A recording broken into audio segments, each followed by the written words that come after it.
Diplomacy. Diplomacy started years back. It used to be a folded paper or a document that used to confer a privilege, often a permit to travel, on the bearer, and the term came to denote documents to which princes granted such favors. Later, it applied to all solemn documents issued by chancelleries, especially through those containing agreements between the sovereigns. Diplomacy later became identified with international relations.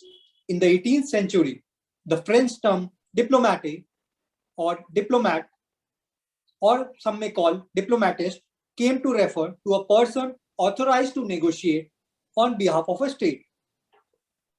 Usually, diplomacy and foreign policy are used interchangeably, but there's a difference between both. Diplomacy is the principal substitute for the use of force or underhanded means in statecraft. It is how comprehensive national power is applied to the peaceful adjustment of difference between states. It may be coercive, but it is overtly non-violent. Its primary tools are international dialogue and negotiation, primarily conducted by accredited envoys, a term derived from French word envoy, meaning one who is sent, and other political leaders. The purpose of diplomacy is to strengthen the state, nation, or organization it serves in relation to others by advancing the interest in its chart. To this end, diplomatic activity endeavors to maximize a group's advantage without the risk and expense of using force, and preferably without causing resentment. On the other hand, foreign policy establishes goals, prescribes strategies, and sets the broad tactics to be used in their accomplishment. The purpose of foreign policy is to further a state's interests, which are derived from geography, history, economics, and distribution of international power. There are various types of diplomacy which has evolved over the years. These are several diplomacy which has evolved over the years, such as citizen diplomacy, journalism diplomacy, sport diplomacy, climate diplomacy, cyber diplomacy. These are some of the latest diplomacy, city diplomacy, which has evolved in the recent times. Today, I would be dealing with a form of diplomacy which has always been there since diplomacy has been there, which is defense diplomacy. As you can see on the screen, the famous quote of Kofi Annan, the former UN General Secretary, that you can do a lot with diplomacy, but with diplomacy backed by a force, you can get a lot more done. This clearly shows the importance of defense in diplomacy. There is no standard definition for this term defense diplomacy, but in a broad sense, military diplomacy is a form of diplomacy or where the acts of military leads to promotion of goodwill for the nation. The main aims of a defense diplomacy is to build interportability and capacity among allies, to have better understanding of strategic culture of each other, to build the capacity of other states and their militaries, and establish a long and deep bilateral relations. Defense diplomacy helps in strengthening cooperation with other countries, which is also a prominent part of India's growing engagement. India has set the tag of being non-aligned and is now actively pursuing defense cooperation with different countries in bilateral and multilateral formats. India's defense diplomacy, India being a peace-loving country with a philosophical commitment to non-violence rooted in our heritage and embodied by Mahatma Gandhi in modern times. We have been against military alliance and have used the military arm of our diplomacy in limited capacity, that too to ensure peace. Although India has been active in this domain, especially in the neighborhood, we have provided military equipment to Myanmar in the past. We have in the past helped set up military academies and provided military training to many countries in Africa. A large number of African officers have been trained over the years in our military institution. We have military to military cooperation with about 18 African countries. India's defense diplomacy has been mainly about education and training of foreign officers and cadets, military visits with significant public exposure, and joint military exercises. Human assistance and disaster relief operation, along with UN peacekeeping, has been the cornerstone of India's defense diplomacy over the years. India's role in domain of defense diplomacy has increased by several folds in all these areas and also pocketed new areas in the recent time. We have become more aggressive than before in pursuing defense diplomacy as we have moved beyond our immediate neighborhood, and today we are engaging with countries all across the globe. These are the key pillars of Indian diplomacy, Indian defense diplomacy. We are today signing defense agreement with countries from North America to Southeast Asia, holding joint military exercises and training to a large number of countries, contributing to UN peacekeeping force. And post 2004 tsunami, India has emerged as the first responder in the Indian Ocean region to any disaster. We are no more just the importer of defense equipment, but have started to export to countries in Africa and Southeast Asia. As said earlier, India's defense diplomacy has gained momentum by several fold under the present regime of Prime Minister Narendra Modi. Understanding defense diplomacy, Prime Minister Modi, as seen in the picture, is addressing the Combined Commander Conference on 15 December 2015. During this address, he said, and I quote, "We will continue to build our defense capabilities and infrastructure, engage our neighbors more closely, and strengthen our regional and global partnerships, including in maritime security. Our responsibilities are no longer confined to our borders and coastlines. We must have a comprehensive strategy for external defense engagement to develop our capabilities and fulfill our responsibilities to advance peace and stability, including in our extended maritime region," unquote. Defense diplomacy today is not limited to our neighborhood, and we are, with every foreign policy, defense diplomacy is attached. As you can see, whether it's neighborhood first, act east policy, look west, connect Central Asia, with all these areas, we have defense agreement, which I will talk about later, with in these areas with different countries, so that now defense diplomacy and other foreign policy are in sync, especially under the regime of Prime Minister Narendra Modi. Coming to the first pillar, which is training and joint military exercises. This picture which you see is the Defense Service Staff College, Wellington.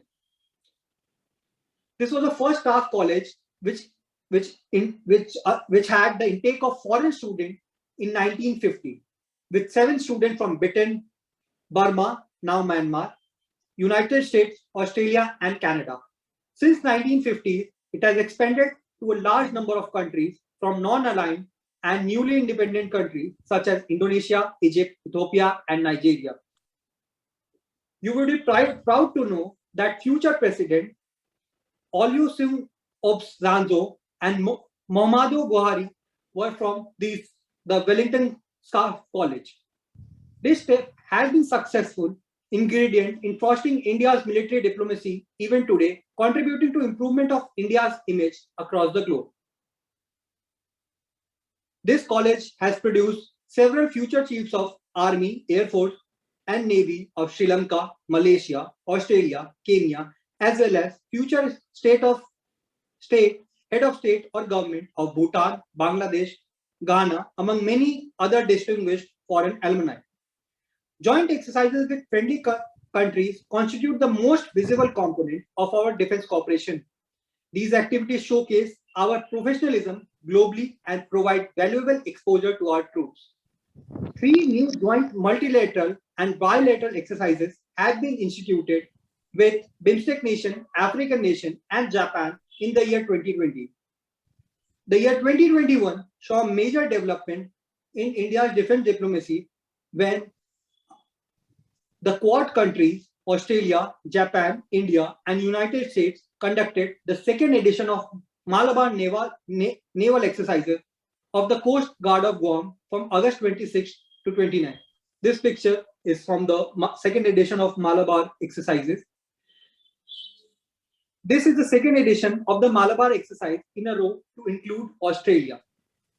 With the changing geopolitics and Indo-Pacific becoming the center of world politics and international relations, India is set to play a major role in the region due to its location in the Indo-Pacific.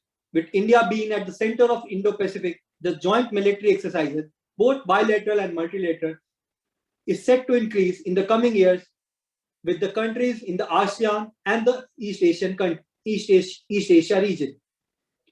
Last April, the Quad plus France engaged in the Lake Perouse exercise in the Bay of Bengal, reflecting the growing strategic convergence among a number of Quad plus countries in ensuring a free and open Indo-Pacific that is respectful and has a rule-based order. The second bit, these are the major military exercises, which these are the multilateral exercises and these are the bilateral exercises which India has with its allies. This is not an exhaustive list, but a list of the major exercises which India has been conducting with its allies over the years.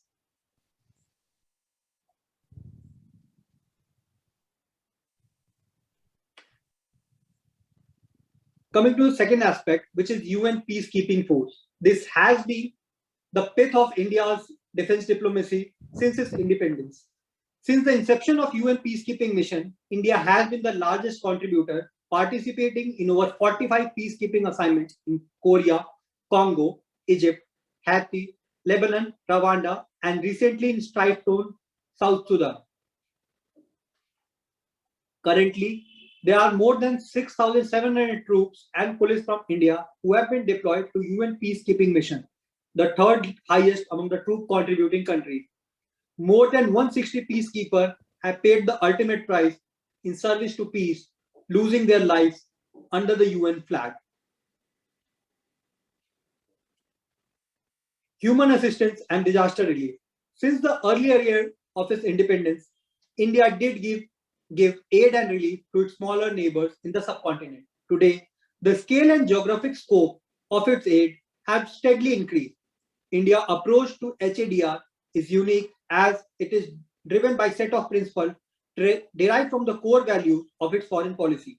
One of these is the emphasis on the centrality of territorial sovereignty and principle of non-intervention in the internal affairs of the states. India underlines the importance of the principle that HADR assistance must be demand-driven. Indian forces has proven in time and again over the years its capability during the natural disaster on foreign soil on several occasions, such as India's role during the 2004 tsunami in countries such as Indonesia, Sri Lanka, and during assistance given to Myanmar during Cyclone Nargis and Cyclone Sidr in Bangladesh, as well as more recent efforts in Nepal following the devastating earthquake. India has also responded to human crises across the world, including Hurricane Katrina in United States in 2005 and Fukushima disaster in Japan in 2011. India has not only evacuated members of its own diaspora, but also the citizens of its neighbor during several operations such as Operation Shukun in Lebanon, Operation Safe Homecoming in Libya, and Operation Rahat in Yemen. These operations have contributed to diplomatic goodwill and has been means to showcasing India's leadership in the HADR in particular and defense diplomacy in general. The last aspect is defense trade and agreement. The 2+2 dialogue format has been in use in the recent year under the current regime.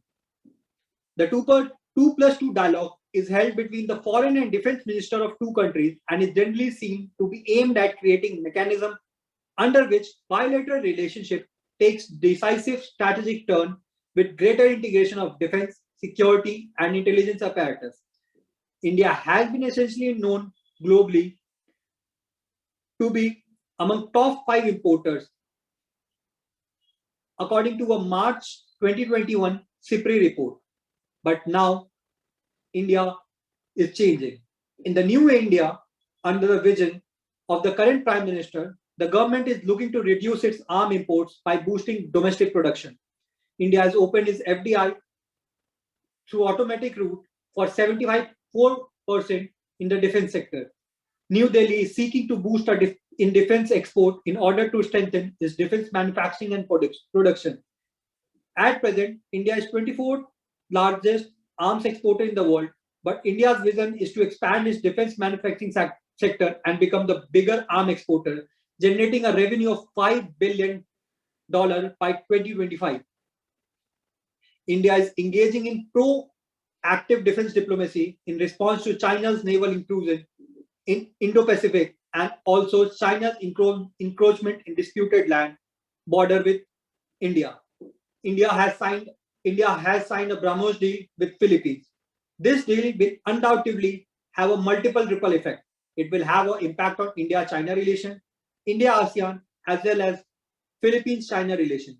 It will also help the countries in the Southeast Asia and South China Sea to look towards India to strengthen its defense capabilities. These are some of the agreements, defense cooperation agreements, which India has signed with different countries. I would like you to pay great attention to these agreements because this will show the depth and variety, the latitude and magnitude of India's defense diplomacy.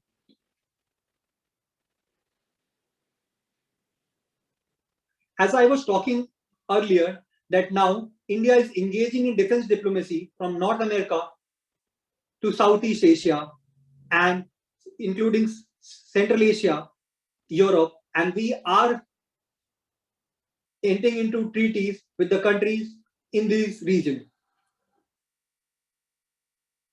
As you can see, we have signed agreement in Southeast Asia with countries such as Vietnam, in North America with US, in Middle East with United Arab Emirates, in Central Asia with Turkmenistan, in Africa with Tanzania, Turkmenistan, Sudan, in Europe with Spain, in Africa against Seychelles, in Southeast Asia, Singapore, in Republic of Korea, Portugal, Oman, Kenya, Bangladesh, France, Fiji, Japan, and Kazakhstan. In light of the current crisis, as you can see, why India has taken the stand of abstaining the vote against Russia, against the current Ukrainian crisis. These agreements which have been signed shows the close defense cooperation which India has with Russia,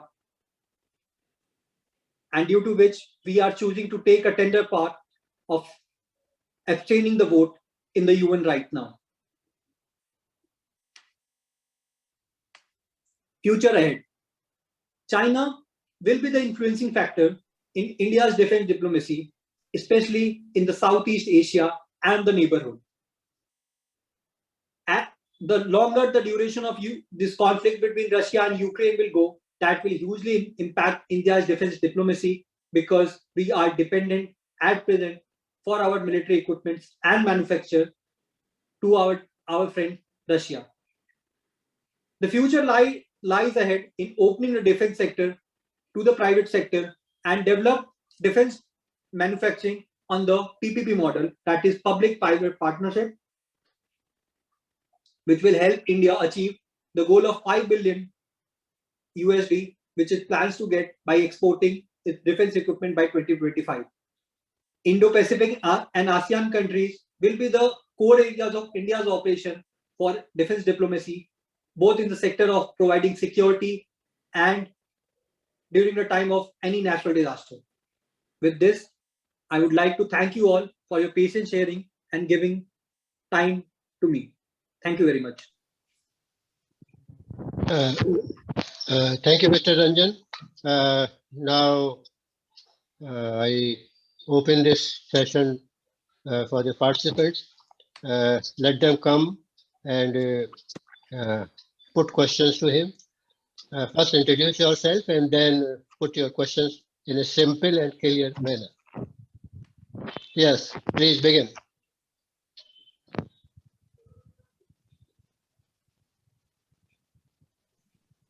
Good evening, sir. My name is Pranjal, and I'm doing a master's in IF from Jawaharlal Nehru University. So I have two questions. My first question is: in the last few years, we have seen India's increased emphasis on defense diplomacy, whether it be through joint military exercises or UN peacekeeping missions. Despite of all this, can we really say that our defense diplomacy is in sync with our foreign policy objective, or there is still a lot of work to do in that domain?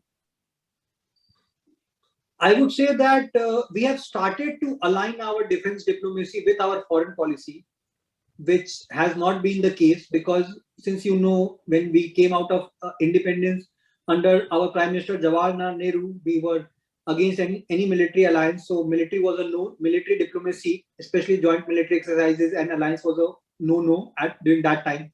But recently we have tried to in sync our military diplomacy with our foreign policy, because at present we have 85 defense attaché across in our Indian mission across the globe, which is a large number for any country, especially India. So, and I think the moment and with increased defense production, with government focus on defense production and increasing FDI in this area, I think with time defense diplomacy is set to grow and it will be more interlinked in the coming years. I hope that answers your question. Yes. My second question is, as we have seen this BrahMos missile deal with Philippines, so apart from being a defense agreement, do you think it is more about the overall message to the island nations in the South China Sea, offering them an alternative to China, as Philippines is also in the conflict with China in the South China Sea? So what will be the implications of such a deal in the overall security architecture in South China Sea? See, you rightly pointed out that anything in diplomacy is just not as it looks on the face of it. There's always an understatement or underlying message or signaling. Especially in the case of defense diplomacy, it's become more important. So with Philippines when in conflict with China in the South China Sea, this defense deal is basically to signal out to all the countries who are in border conflict with South China Sea that look, we are there to help you out with defense exports. That's why in the recent lecture also with the our Prime Minister gave, he has emphasized on the increased defense export, and on from 10 to 14 we are having a defense expo in Gandhinagar this time, and I'm very closely associated with it. So there also government is planning to get in more foreign people and increase the defense exports. Once we start manufacturing more variety in our kitty of defense exports, it will definitely give us a leverage in the South China Sea and give the countries for us to engage with the countries in the South China Sea, and for them to have an alternative apart from US from whom they can import their military weapons. Okay, thank you so much, sir. You're welcome.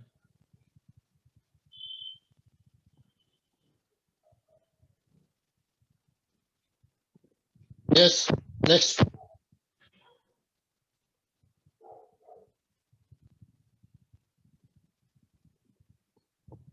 Come on, there's so many issues have been raised, and we expect a lot of questions on the issues raised by Mr. Ranjan. Hello, good evening. Hello, sir. Good evening. This is Diya Buppar. So my question is very basic, that I want to know how is India's defense diplomacy with Iran? I actually have no idea about it. With Iran. With Iran.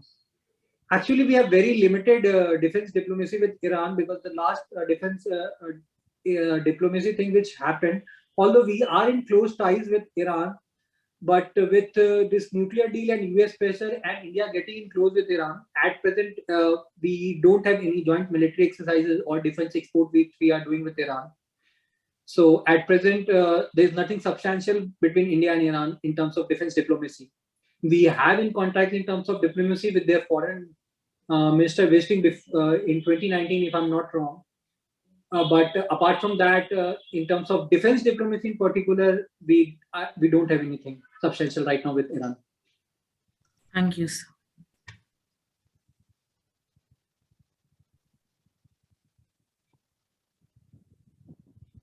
Yes. Next question. Good evening, sir. So this is Shreya from Amity University, and I'm currently pursuing my master's.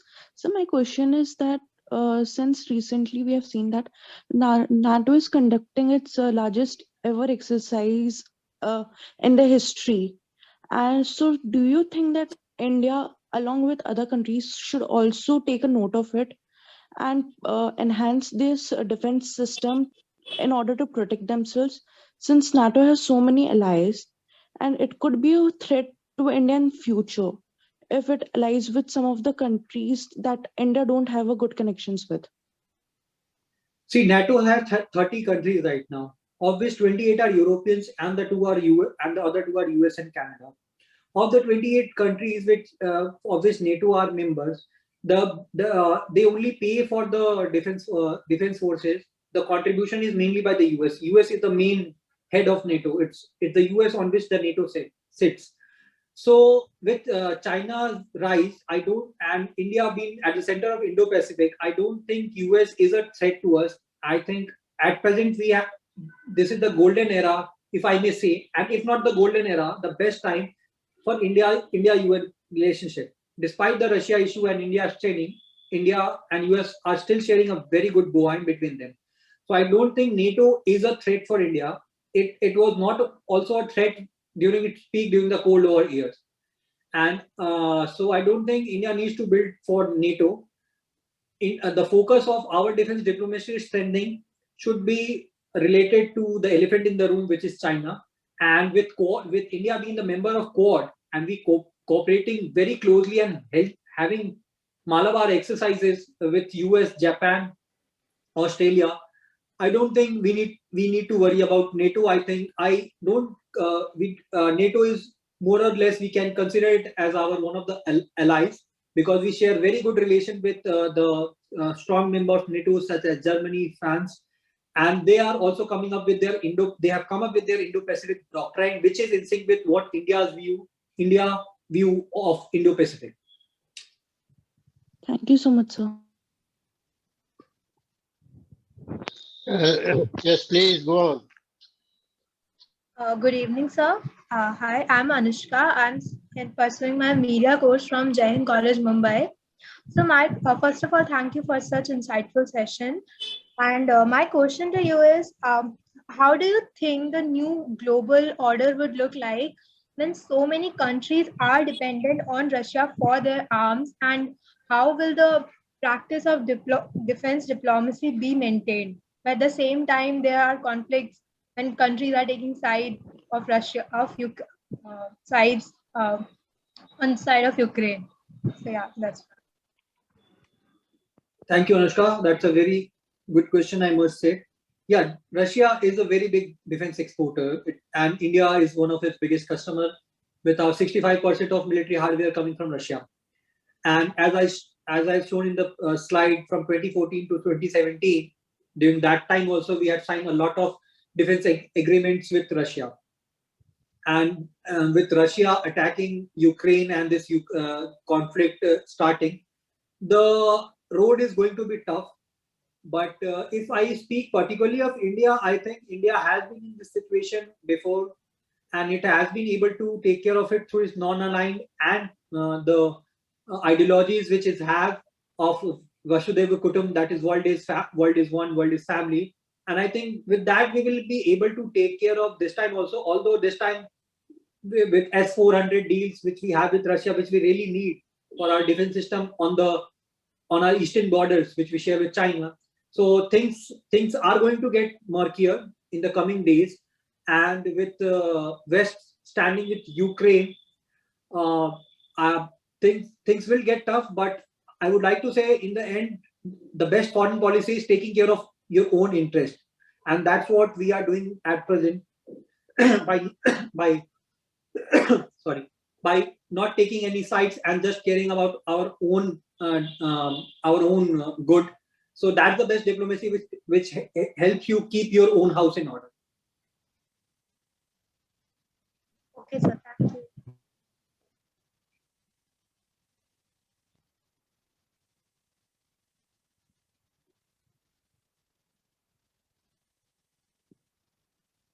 Yes, next question.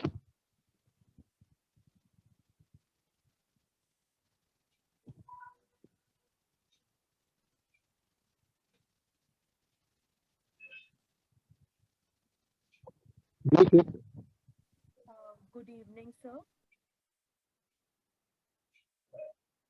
Yeah, please go on. Good evening, sir. Sir, this is a question from one of the participants, Akhilesh. He is not able to unmute himself, so he has sent me the question. The question goes, just a second. The question goes, as we know that Russia is one of India's major defense partner. So the S-400 deal, which was signed between the two countries, and which was, the missiles were set to be deployed in India by April or the second half. So can we expect a delay in the deployment due to the turmoil? Yeah, it will be deployed on time only. As for the latest statement which was given by Russia and endorsed by India, there won't be any delay as far as S-400 goes. But in the dynamic times which we are living right now, with things changing with a blink of an eye, I at present cannot give a definitive answer. But the official stand from both Russia, endorsed by India, is that there won't be any delay in the delivery of S-400 missile, despite the conflict. But it's very difficult to give a concrete answer to this, especially in this dynamic times with things changing on an hourly basis, or I would say with less than that also. Thank you, sir. Sir, I would also like to ask a question. I am Akriti Verma and a student of Masters in International Relations.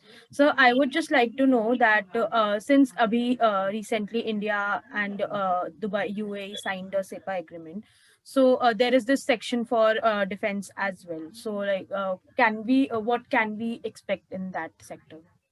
That sector is basically in the SEPA agreement, which has been signed between India and UAE. It will see closer military cooperation. We will see joint military exercises and also defense exports. These will be the major two components in the defense sector, with exports being the major sector. And you must have heard about the Quad of the West with India, Yes, UAE, Israel, and US. So this is the first step towards that, strengthening the West Quad, of which India is a part. India and US are the part, and that would also play a major role. We might also see a joint military exercise between India, US, Israel, and UAE. Although that's a very long drawn thing, but yeah, if you see that, don't be surprised. Thank you, sir. And thank you for the wonderful presentation. It was really informative. Thank you, Akriti. Good evening, sir. Hello. Yeah. Go on, Gargi. Yeah, good evening, sir. First of all, thank you for the session. So my name is Gargi Pradeshini. I'm pursuing Masters in South Asian Studies from Pondicherry University. So my question is, so you mentioned that the Malabar exercises, we see that more and more countries are entering the exercise, but at the same time, China is supplying the defense supplies to India's neighbors, to Pakistan, Myanmar, and Bangladesh. So what does this say about India's security? About Pakistan, we all know that Pakistan has become a vassal state of China with the amount of debt it has incurred through different loans, grants, and the programs going on there. So, and Pakistan has always been a threat to India's security, and we all know that. So I don't want to elaborate, and neither do I need to elaborate on that. With Myanmar and Bangladesh, Myanmar and Bangladesh have started to import defense from China. And with Bangladesh also buying a submarine in 2019, in 2020, if I'm not wrong, and India had sent its reservation regarding that thing. But at the same time, they are sovereign countries and they have the right to buy it from wherever possible. And taking note of this, Indian government has started to focus on defense production. That's why the FDI has been open. We are calling on foreign players to come to India, manufacture in India, and sell from India. And after this defense expo, you will see that a lot of investment coming to India, and a lot of factories for the manufacturing of defense will be set up across different regions of India, especially in Uttar Pradesh with Amity and Bundelkhand. So yeah, we are losing out on that thing. And in terms of security situation, I don't think consider it much of a worry. But yeah, if we would have been able to enter that space earlier, that would have been definitely been a first mover advantage for us. Okay, sir. Thank you. Thank you, Gargi.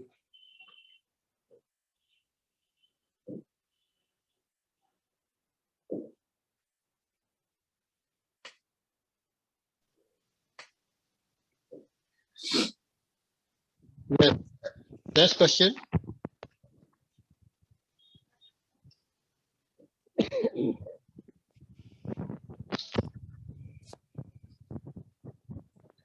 Be quick with your questions. There are a lot of issues that you can focus on in the form of questions. So in that case, Mr. Ranjan, I would like to raise two issues for you, which have come during your presentation and all that. And they are, very, very relevant questions about India's defense diplomacy and defense policy and all that. First thing is about this 2+2 dialogue with the major powers. How do you look at this? I mean, how you think that the sync between the foreign policy and defense policy will go ahead? How is it an improvement upon the previous efforts? Because previously we saw that the defense diplomacy was one side and foreign policy was on the. There was no sync between. But this 2+2 dialogue with major powers has helped improving things. Decisions are taken very quickly, and this will help our goals in international relations. Yeah, sir. I am of the view that this 2+2 is a right step towards integrating defense diplomacy and foreign policy, because for a very long time, defense diplomacy and foreign policy were operating in silos. With 2+2 coming in, I think specialized foreign policy and defense diplomacy has come together, and that has added momentum to India's defense-related matters, and it has also increased the intelligence sharing and understanding of each other's foreign policy and military culture. So, in light of that, I would say that this is a great step which India has taken, and in last 7 years, India has signed 3 2+2 agreement with US, Australia, and Russia.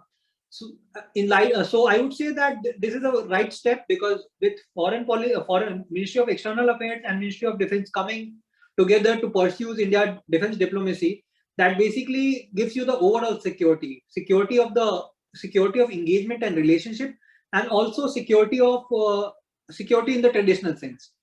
Going ahead with India wanting to be a major power in the world politics and international relation, I would say that this is the right step, and it also increases the decision time and helps to cut across the bureaucratic red tapeism. Sir, you are muted. Yeah, I fully agree with what you say. It is a step in the right direction. The second issue that has been there for some time, is about the hierarchy of defense organization, the CDS and all that, and there has been a lot of talk about differences between the three wings of defense forces. I mean, so how do you look at this controversy? How this can be solved? I mean, can it be solved at the services level, or political action is required at the highest level? I think it will be solved with both coming together, the politics and the service sector, because imposing anything just from the political sector, I don't think will have a good effect on this issue.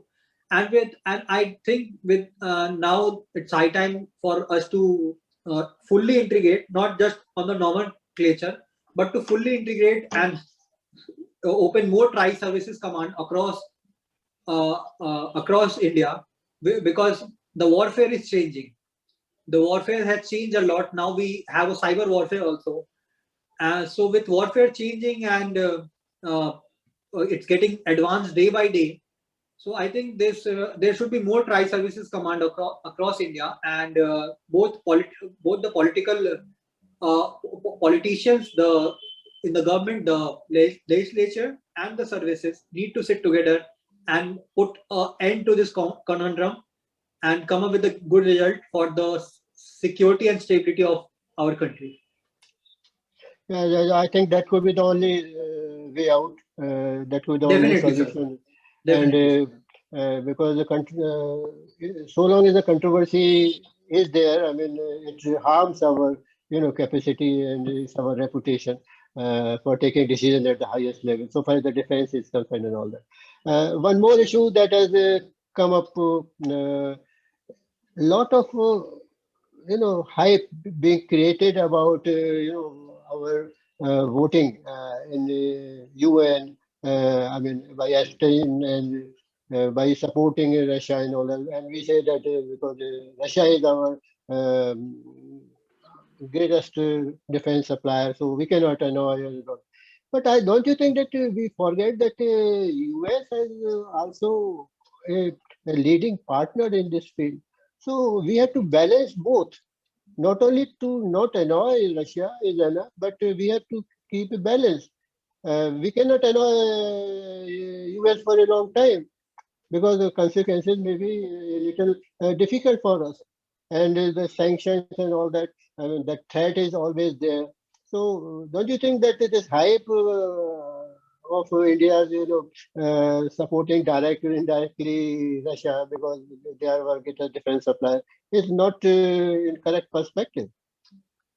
Sir, I totally agree that India abstaining Russia or in a way supporting Russia during this crisis is not generating goodwill about India on the West. But this is my personal view, sir, that India is treading a realist path, taking care of its own needs and foreign policy, because with China sitting on our heads in the eastern and the eastern border from Ladakh to Arunachal Pradesh, we really need the S-400. And when you have a 65% dependence for your military hardware, you don't have much choice. That's why in the last Mann Ki Baat, which was addressed by Prime Minister, he has said that why aren't we manufacturing? Why we have to import? So at present, we don't have any. We don't have a solution with China sitting on a. As you remember that after the Golan crisis, the first destination where our defense minister went was Russia. He went to Moscow, had a meeting with their defense minister, had a meeting with Putin, signed the S-400, and we asked for a timely delivery of the S-400. US was also vouching for the anti-missile system, but we, after taking cost and technology into consideration, we went for S-400. Despite having the fear of sanction from US Congress, but we still went with it. So right now, maybe in future 5 years down the line, when we are the net defense exporter, we could take a stand where we vote against Russia rather than abstaining. But at present, it makes very difficult with both hostilities coming from both our neighbors, Pakistan and China. So right now we are just trying to put our house in order and doing what's best for our own interest. So right now India has taken a very realist position, and I think that's the only position, that's the only option which we have right now. You are right. I'm a little surprised. Why India is being singled out for indirect support to Russia by abstaining and all that. Every country is looking to its own interest, national interest. So why should India be singled out? If India is doing that, so why should be blamed or should be criticized for our stand in UN and all that? So that is something, I mean, a lopsided criticism of India. Yeah, it is a loop-sided criticism, and the West has no right to do it, because what was they doing when we during 1971, and there are numerous incidents where the West has not behaved in the ideal manner which they want us to behave right now. The US foreign policy has always been based on realism when it comes to its defense policy. So and other countries of the West. So I don't think they have the moral ground to teach us or dictate us what we should do during this time. And what we are doing this time is in our own interest. And as an Indian, I completely stand in support with whatever the government is doing vis-a-vis Russia. Because at the end of the day, as when you board the flight, they say, take care of your own self before helping others. And that's what we are doing right now. We are taking care of our own self before helping Ukraine or siding with West on the Ukraine crisis. It's not our crisis. When US, being the world's biggest military and the most sophisticated military, highest defense budget, is not ready to send its boots in Ukraine, and just sitting there and passing on sanction, they have no ground to say to us that you vote. Even if we vote against Russia, will it solve the crisis? If it solves the crisis, then all these moral high ground things work. But this voting on UN, because you can't do anything in the Security Council because Russia will veto it there. In General Assembly, these things which are happening won't have much of effect on the war, apart from the narrative which has been created by the West. So I think that, and mind you, India is abstaining the voting, but it is with every vote, India's stand on Russia and its criticism on Russia is becoming sharper and sharper. So we know what we are doing, and I think we are trying, and we have our strategic autonomy. India has never sided with anyone in the past, and we are trying to maintain that strategic autonomy, which we have the right as a sovereign nation. Everybody is playing safe, and India is being blamed for playing safe. That is the irony. Yeah, that's true. That's true. And I think that this singling out of India is not the right thing. But they don't, because the other who are abstaining are very small countries. They don't have much say, apart from China, and the other is UAE. So India having good relations with all these countries of the West, especially in Europe and US. So that's why they have started this, that why is India not going against. But I don't think in the long run it's going to affect India, because everyone in the global politics know that you need to take care of your own house before helping anyone. Lastly, before I close, there's one more issue that you have mentioned about India wants to become Atmanirbhar in the field of defense production. How do you look at the prospects of this concept being realized in reality? I mean, don't you think that the pace is very slow? I totally agree, sir. The pace is very slow, but I, being a positive person, believe that to reach there, you need to start from somewhere. So with opening up of FDI, India and India aggressively asking its its private sector such as L&T, Reliance Defense, to come into this sector and start manufacturing in the deals, in the defense deal which is making, like the Rafale deal, it has asked them to come to India, manufacture, rather than just importing and importing from these countries. I think we have taken the step. We have begun the journey, but yeah, it's a very long journey, and it will take a long time to realize this dream of being an Atmanirbhar, a totally Atmanirbhar or self-reliant in the field of defense sector. But I think that even in next 5 to 6 years, we are able to reduce our dependence by even half, that is 50%, I think that will also be a goal to cherish. Thank you, Mr. Ranjan, for a very elaborate and exhaustive presentation and very clear-cut answers to the questions raised by the participants. I once again thank you very much. And before I close the session, let me tell the participants that on 16th of April, Ambassador Shilkant Sharma will speak on India's nuclear diplomacy. He had returned to New Delhi just yesterday morning, and he gave me a call in the evening that I am having jet lag, and can you accommodate me in the schedule? So I told them that 16th is the last date for this section.